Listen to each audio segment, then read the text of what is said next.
Hello everyone, my name is Anderson, and welcome back to the first part of the lesson about giving advice. This lesson will teach you how to give a piece of advice to someone. So beforehand, we need to talk about what does giving advice mean? What does it mean? And how do we use the phrase to give advice? What does it mean? For example, when someone like him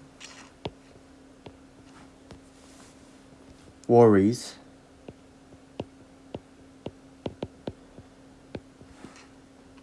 about the future or friends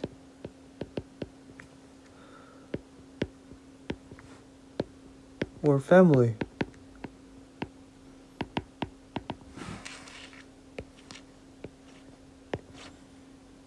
He is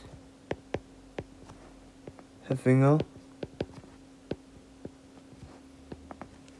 hard time.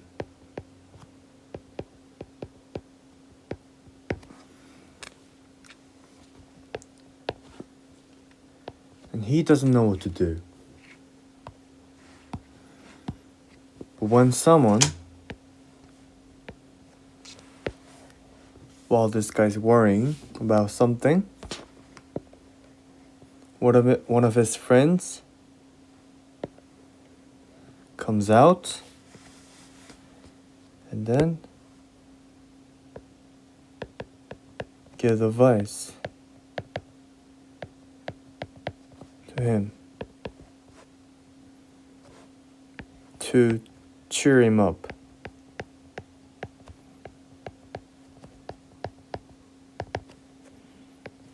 Or uplifting.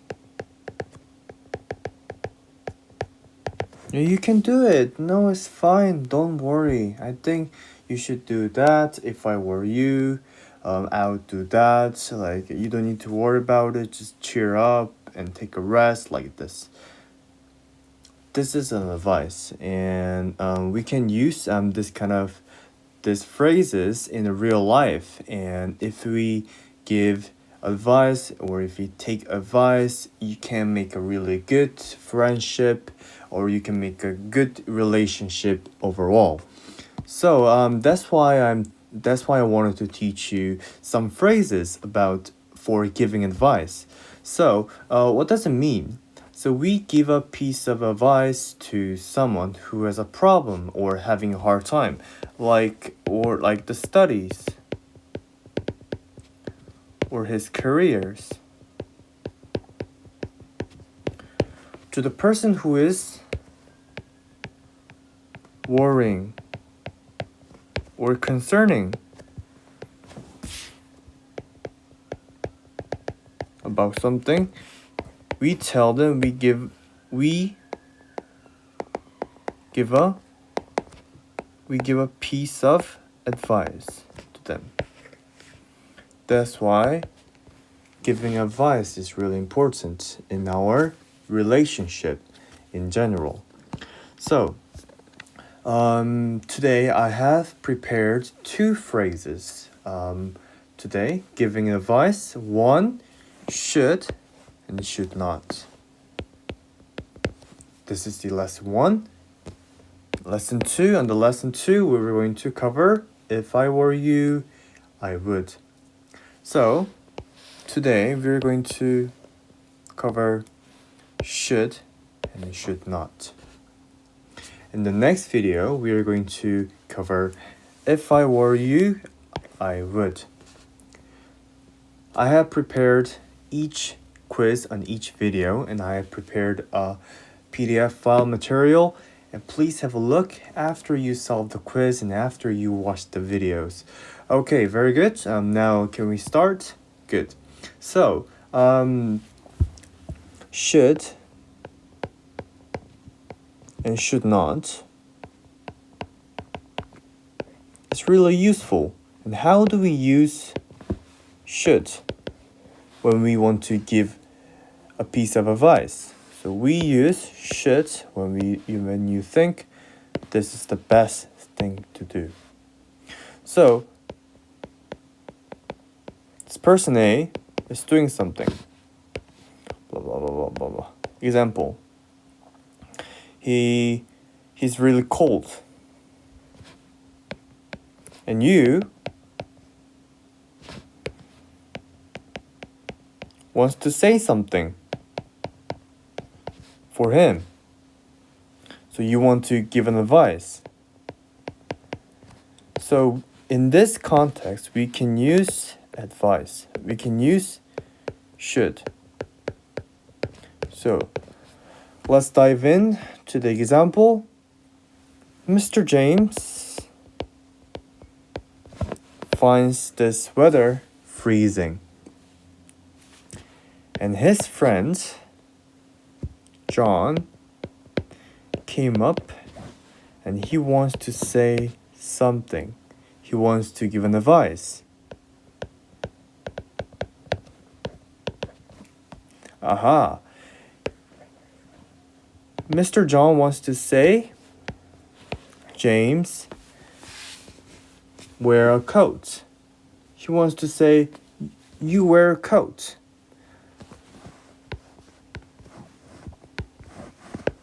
John said, it's very cold outside. It's very cold outside. You wear a coat. You wear this coat. You wear a coat. Do you have a coat? Because it's freezing outside. So, in this sentence, we should put should. And where should we put this should in this sentence? We should put here.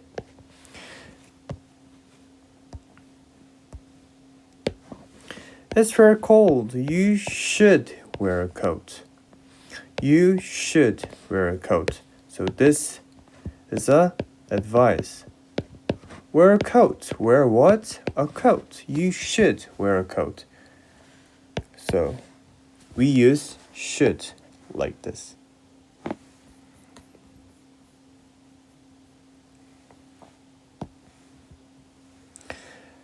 The how do we use should? How to use should to give a piece of advice. So let's have a look at this example. It's very cold. You should wear a coat.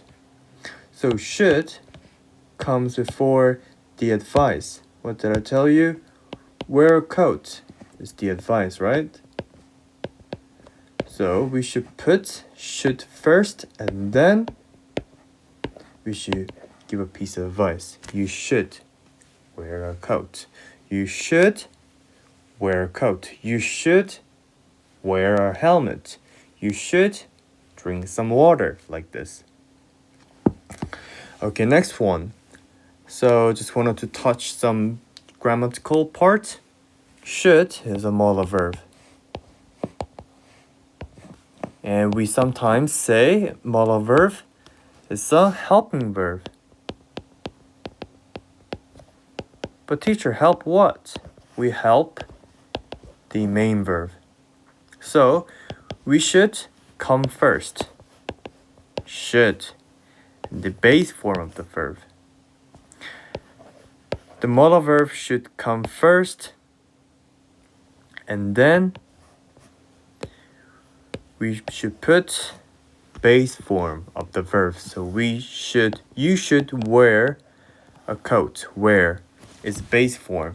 So when there is a modal verb, the main verb should be base form, like wear. You don't need to put s, ies, or ed. You don't need to put anything. When there's a modal verb, we put only the base form of the verb. Okay? Like this. Like you should wear a coat. Not wears, like wearies. Not like that. You should wear a coat. Very good. Next one. So what about the subject, teacher? So we have subject like this: I, we, and you, he, she, it. Like the first personal, second personal, like third personal, like this. But when it comes to molar verb like this, should, molar verbs stay the same with any subject. Mostly. So let's make an example about I wear a coat. I wear. The first personal I, we don't need to put anything, so it's pretty same with the molar verb. I wear a coat. But the third personal, he or she, we need to add wears. He wears a coat. But molar verb, no need to worry about it. It's less difficult. So I should, he should, we should, you should, it should, like this. Molar verbs stay the same with any subject. I will cover about molar verbs, so don't worry about it, and I will cover it in the next video. Okay, don't worry about it, and let's move on. So let's practice what we have just covered. So put should in this sentence below in the right place. It might rain. You take your umbrella. So I assume this person is a mom of her. She wants to go out. Oh, mom, can I go out? And the mom wants to give an advice. It might rain. You take your umbrella. But we forgot something. We need to put should. So we know that there's take your umbrella as an advice. Then what did I say? You should put should first and then the advice. So the answer is, it might rain. You should take your umbrella. You should take your umbrella. Okay? Very good. So next one, give a piece of advice with should, with complete the sentence. One more time. Give a piece of advice with should and complete the sentence, everyone. So, Mr. James is smoking. And Mr. James loves to smoke. And his GP, Miss Kate, wants to give an advice. Aw, Mr. James, smoking is bad for your health. And here's the puzzled words, and we need to make the sentence. How should we make the sentence? James, Miss Kate is giving an advice to James. So, it means James, stop, it means stop smoking. So we have one more left, should. And where should we put should? Yes, before the advice. You, Mr. James, should. You should stop smoking. Smoking is bad for your health, said Kate. You, James, should stop smoking. You should stop smoking. Like this. Okay. Now, like this. So now you should stop smoking. You should, oopsie. You should stop smoking, like this. Okay, now let's move on to the negative. We use should not.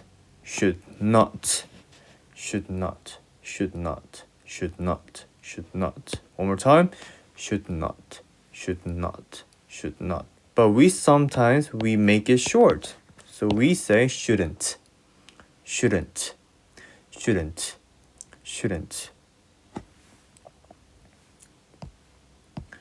basically, should not means do not do it. No, don't do it.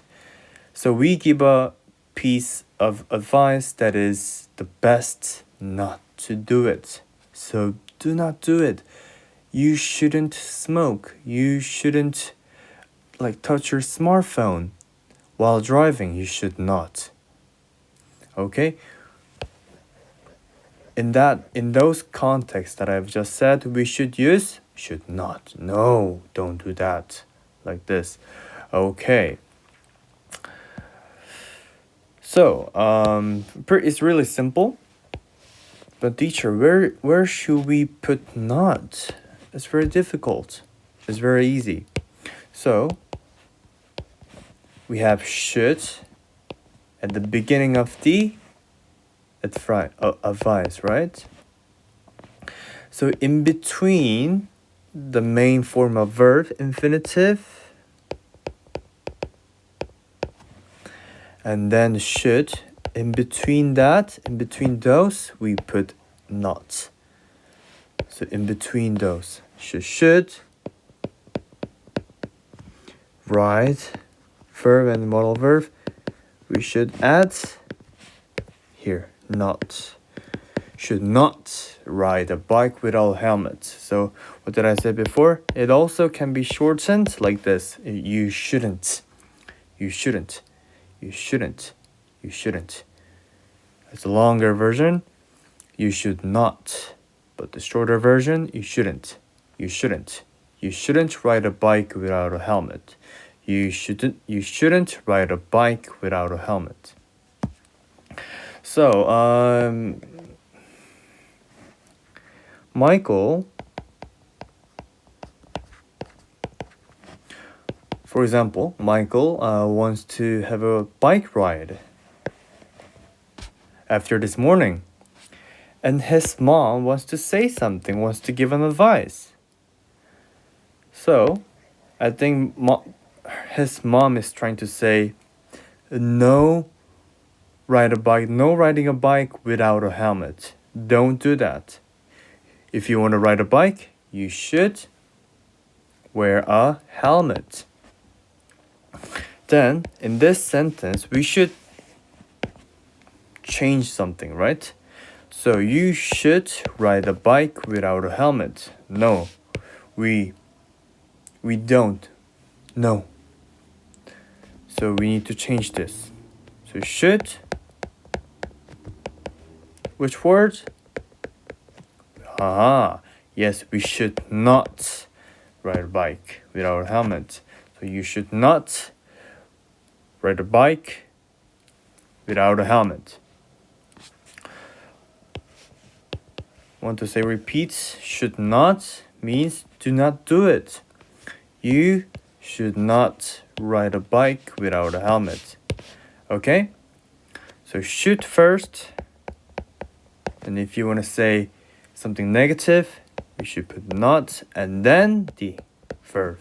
Should not ride a bike without a helmet. Very good. Next one.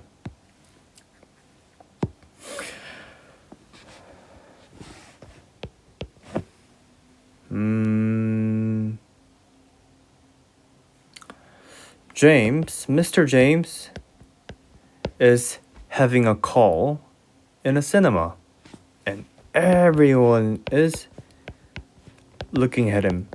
Why? Because it's really rude. In cell phone, we should not have a call in a cinema. So she wants to give an advice to Mr. James. How should we use it? You should have a call in a cinema. Something's wrong, right? We need to add something. Not, right? You should not have a call in a cinema. If you don't have a call, go out and then have a call. So, where should we put not here in this sentence? Yes, we should put not in between the modal verb should and the main form of a verb have. In between those, we should not have a call in a cinema. You should not have a call in a cinema. Okay? So we are trying to give an advice to him. So you should not have a call in a cinema. Very good. So, should not. As I told you before, we can make it a bit short. So should not can be changed into shouldn't. Shouldn't. You shouldn't have a call in a cinema. You shouldn't have a call in a cinema. You shouldn't have a call in a cinema. Okay, very good. Well done. It's a quiz time. Go back to the website, and if you're unsure about this advice, don't worry, and let's solve the quiz together, and then please come back to the giving advice part 1 answers and more video. Okay, thank you very much, and I'll see you later. Bye bye.